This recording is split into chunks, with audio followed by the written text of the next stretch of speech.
தமிழக வெற்றிக் கழகத்தின் தலைவர் விஜய் அவர்களுக்கும் பாஜகவினர் மறைமுகமான அழுத்தத்தை தருகிறார்கள். அப்படி தமிழக வெற்றிக் கழகத்தின் தலைவர் விஜய் அவர்களுக்கும் பாஜகவினர் மறைமுகமான அழுத்தத்தை தருகிறார்கள்.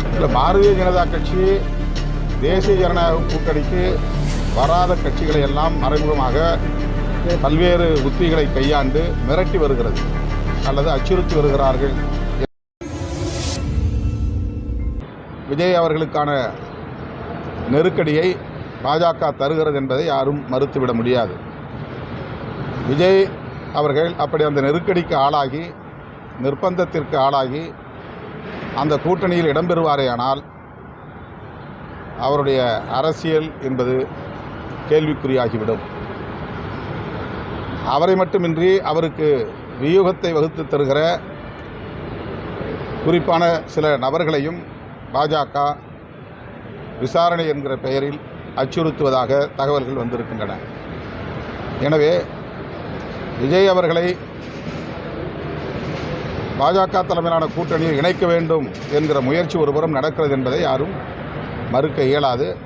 அந்த அடிப்படையில் தான் நான் அந்த கருத்தை சொன்னேன். தொடர்ச்சியாக ஒரு ஜனநாயகம் ஒரு திரைப்படத்தை முடக்கிறதுல இந்த மத்திய அரசு இவ்வளவு வேகமாக செயல்பட்டு பார்க்குறீங்க.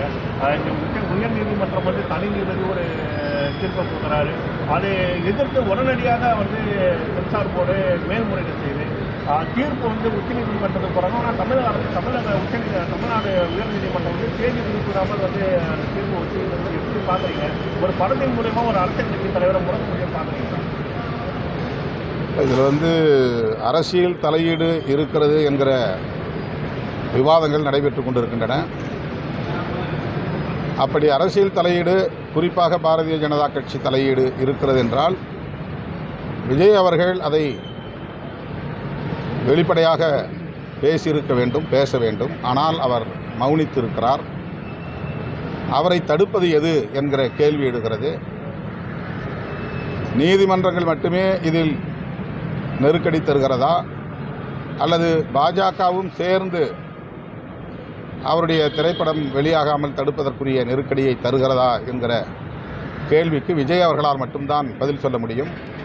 ஒன்று மட்டும் வெளிப்படையாக தெரிகிறது, அவர் பாஜகவையோ அல்லது மோடி அரசையோ வெளிப்படையாக எதிர்க்க தயாராக இல்லை, அச்சப்படுகிறார் என்பது மட்டும் தெரிகிறது.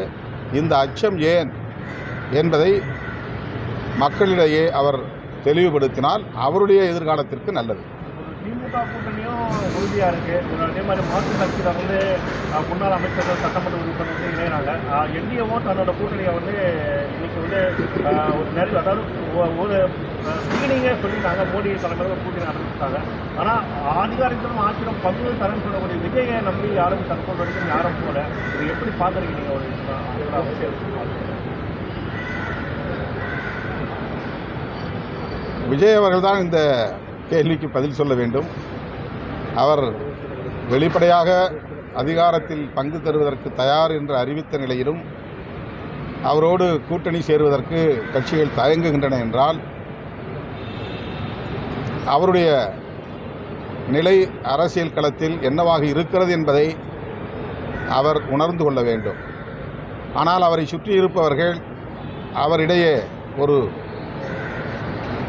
மாயையை உருவாக்கி வருகிறார்கள். யாருடைய தயவும் இல்லாமல், எந்த கட்சியின் ஆதரவும் இல்லாமல், கூட்டணி இல்லாமல் வெற்றி பெற்றுவிட முடியும், ஆட்சியை கைப்பற்றிவிட முடியும் என்பதை போன்ற ஒரு பொய்யான தோற்றத்தை அவருக்கு உருவாக்கி கொண்டிருக்கிறார்கள் என்பது மட்டும் வெளிப்படையாக தெரிகிறது. நீங்கள் கேட்ட கேள்விக்கு திரு விஜய் அவர்களே பதில் சொல்லுவதுதான் பொருத்தமானதாக இருக்கும் என்று நான் நம்புகிறேன். கடைசி கேள்வி, தொடர்ச்சியாக விசிக ஆரம்ப காலத்திலிருந்து ஆட்சியிலும் அதிகாரத்திலும் பங்கு என்ற ஒரு குரலோடு தான் ஒழிச்சிருக்கு. ஆனால் தற்போது ஆட்சியிலும் அதிகாரத்திலும் பங்கு தரக்கூடிய ஒரு சூழ்நிலை தற்போது நிலவி கொண்டு இருக்கும்போது அதை திருமாவளவன் முன்னிறுத்தாத கடும் விமர்சனங்கள் ஒரு வரி வந்தது. இது குறித்து உங்கள் சில விஷயங்களை வெளிப்படையாக பேச முடியும், சில விஷயங்களை ராஜதந்திரங்களின் அடிப்படையில் தான் கையாள முடியும்.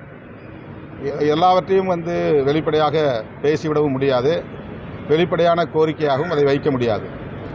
எங்களுடைய அரசியல் நிலைப்பாடுகளில் ஒன்று அதிகார பரவலாக்கம். கூட்டணியில் இடம்பெறக்கூடிய கட்சிகளுக்கு அதிகாரத்தை பகிர்ந்தளிக்க வேண்டும் என்பது எங்களுடைய அரசியல் நிலைப்பாடு. அதில் நாங்கள் உறுதியாக இருக்கிறோம். அதை எப்படி சாதிக்க வேண்டும் என்பது அரசியல் உத்திகளை பொறுத்து அமையக்கூடியது. அதையெல்லாம் நாம் வெளிப்படையாக ஒரு கோரிக்கையாக பகிரங்கமாக பேசிக்கொண்டிருக்க முடியாது. எனவே இந்த தருணம் அல்லது இந்த சூழல் அதற்கு ஏதுவாக இல்லை என்பதுதான் எங்களுடைய நம்பிக்கை. ஈஸியாக அதிக தொகுதிகள் வந்து திமுக கூட்டணியிலிருந்து கேட்கறதா கூறப்படுகிறது. அந்த நீங்கள் கேட்கக்கூடிய தொகுதிகள் அவர்கள் கொடுக்காத பட்சத்தில் திருமாவளவன் அடுத்த இல்லை, இது யூகமான கேள்வி. இது மறுபடியும் நான் சொல்கிறேன், இது பேச்சுவார்த்தையில் தான் நாங்கள் முடிவு செய்வோம். எவ்வளவு இடங்கள் கேட்போங்கிறதும் எத்தனை இடங்களை எங்களால் பெற முடியும் என்பதும் அந்த நெகோசியேஷன் எங்களுக்கு இடையிலே நடைபெறுகிற பேச்சுவார்த்தையில் தான் முடிவு செய்ய முடியும். இதை முன்கூட்டியே நாங்கள் யூகமாக சொல்ல முடியாது. அந்த பேச்சுவார்த்தை எப்போ சார் ஸ்டார்ட் பண்ணுவீங்க? அது முறைப்படி எப்போது அழைக்கிறார்களோ அப்போது நாங்கள் போய் பேசுவோம். வந்து பார்த்தீங்கன்னா சமீபத்தில் தமிழ்நாடு நாடாளுமன்ற உறுப்பினர் ஆலோசனை பண்ணாங்க. யாரு? காங்கிரஸ் ஆலோசனை பண்ணாங்க. அதில் வந்து பார்த்தீங்கன்னா ஆலோசனை வந்து தற்போது வரை அவர்கள் வந்து எந்த ஒரு நிலைப்பாடும் அறிவிக்காமல் ராகுல் காந்தி வந்து தொடர்ச்சியாக வந்து விஜய்க்கு ஆதரவாக பதிவிடுவதும் இங்கே இருக்கக்கூடிய பராசக்தி அந்த படக்குழுவில் வந்து மோடியோட நிகழ்ச்சியில் கலந்துக்கிறதும் கூட்டணியில் வந்து தற்போது ஒரு விரிசல் இருக்கிற மாதிரி நான் பார்க்குறேன். ஏன்னா பராசக்தி வந்து தொடர்ச்சியாக வந்து காங்கிரஸுக்கு எதிரான மரம்னு கூறக்கூடிய மாநில தவிர வந்து கொடுக்கக்கூடிய நிலையில் இது எப்படி பார்க்குறீங்க? காங்கிரஸ் திமுக கூட்டணி இடம்பெற்றிருக்கிறது. திமுக இந்தியா கூட்டணி இடம்பெற்றிருக்கிறது. ஒன்றுக்குள் ஒன்று நல்ல வலுவான இணைப்பு பிணைப்பு உள்ளது. இதை சீர்குலைப்பதற்கு பல சக்திகள் முயற்சிக்கின்றன. ஒரு சிலர் காங்கிரஸுக்குள்ளேயும் இருந்து அந்த கருத்துக்கு தூபமிட்டு கொண்டிருக்கிறார்கள். இவை அனைத்துக்கும் முற்றுப்புள்ளி வைக்கக்கூடிய வகையில் எல்லோரையும் அழைத்து அறிவுறுத்தி அனுப்பியிருக்கிறார் திரு ராகுல் காந்தி அவர்கள். கூட்டணி தொடர்பாக தலைமை முடிவு செய்யும். தமிழ்நாட்டில் யாரும் இது குறித்து வாய் திறக்கக்கூடாது என்று கெடுபிடியாக அறிவுறுத்தி அனுப்பியிருக்கிறார்கள். எனவே திமுக தலைமையிலான மதசார்பற்ற முற்போக்கு கூட்டணியில் காங்கிரஸ் இடம்பெறும் என்பதைத்தான் இது உறுதிப்படுத்தி இருக்கிறது. எனவே இதில் எந்த விரிசலும் இல்லை, விரிசலை ஏற்படுத்துவதற்கான வாய்ப்பும் இருக்காது என்று நம்புகிறேன். சட்டமன்றத்தில் காந்தியின் பெயரிலேயே 100 நாள் வேலை திட்டம் தொடர வேண்டும் என்கிற தீர்மானம் நிறைவேற்றப்பட்டிருப்பதை விடுதலை சிறுத்தைகள் கட்சி வரவேற்கிறது. மாண்புமிகு முதலமைச்சர் அவர்களை விடுதலை சிறுத்தைகள் கட்சியின் சார்பில் நெஞ்சார பாராட்டுகிறோம். இந்திய ஒன்றிய அரசு காந்தியின் அடையாளத்தையே முற்றாக அழித்தொழிக்க வேண்டும் என்று தொடர்ந்து பல வழிகளில் முயற்சி செய்து வருவது அவர்களின் தரம் தாழ்ந்த அரசியலை காட்டுகிறது. அதற்கு பதிலடி கொடுக்கக்கூடிய வகையில் சட்டமன்றத்திலே தீர்மானம் நிறைவேற்றிய மாண்புமிகு முதல்வர் அவர்களுக்கு எமது நெஞ்சார்ந்த பாராட்டுகள்.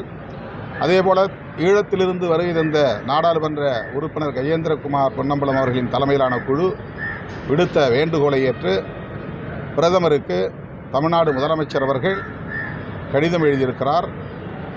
இலங்கையில் புதிதாக எழுதப்பட உள்ள அரசமைப்பு சட்டத்தில் தமிழர்களுக்கும் அதிகாரத்தை பகிர்ந்தளிக்கக்கூடிய வகையில் கூட்டாட்சி முறையை அரசியலமைப்பு சட்டத்திலே கொண்டு வர வேண்டும் என்ற கடிதம் ஈழத்தமிழர்களால் வெகுவாக வரவேற்கப்பட்டிருக்கிறது. அதற்காக விடுதலை சிறுத்தைகள் கட்சியின் சார்பில் அவருக்கு நன்றி தெரிவித்துக் கொள்கிறோம். இப்போது கஜேந்திரகுமார் பொன்னம்பலம் அவர்கள் முதல்வருக்கு அதற்காக நன்றி தெரிவித்து கடிதம் அனுப்பியிருக்கிறார்.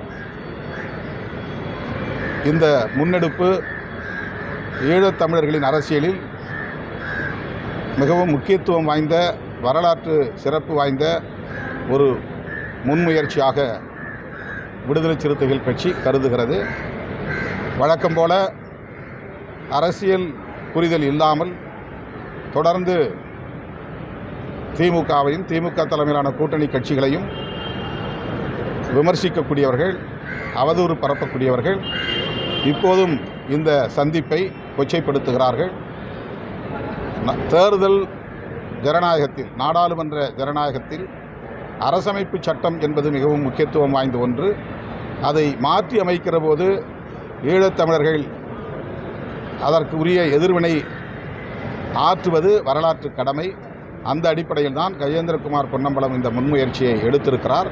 விடுதலை சிறுத்தைகள் கட்சியும் அதற்கு துணை நிற்கிறது என்பதை மகிழ்ச்சியோடு தெரிவித்துக் கொள்கிறேன். ஒரு தனியார் நிகழ்ச்சியில் ராசா வந்து திருமாவளவனோட பெரிய தலித் தலைவராக நான் பார்த்தேன்னு சொல்லியிருக்காரு.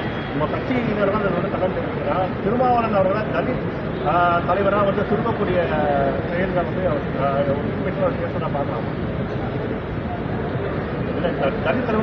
எனக்கு எந்த சாதிய அடையாளத்தின் மீதும் நம்பிக்கை இல்லை. ஆனாலும் இந்த சமூகத்தில் எனக்கு ஒரு அடையாளம் இருக்கிறது என்பதும் உண்மைதான். அதை தவிர்க்க முடியாது. ஆகவே அவர் அப்படி உளப்பூர்வமாக என்னை சாதித் தலைவர் என்று சொல்லியிருந்தாலும் அதை நான் தவறாக கருதவில்லை. அப்படி தவறாக கருதி விமர்சிக்க வேண்டிய தேவையும் இல்லை. காலமும் மக்களும் திருமாவளவனையும் விடுதலை சிறுத்தைகள் கட்சியையும் உணர்ந்து வருகிறார்கள், உணர்ந்து கொண்டார்கள்.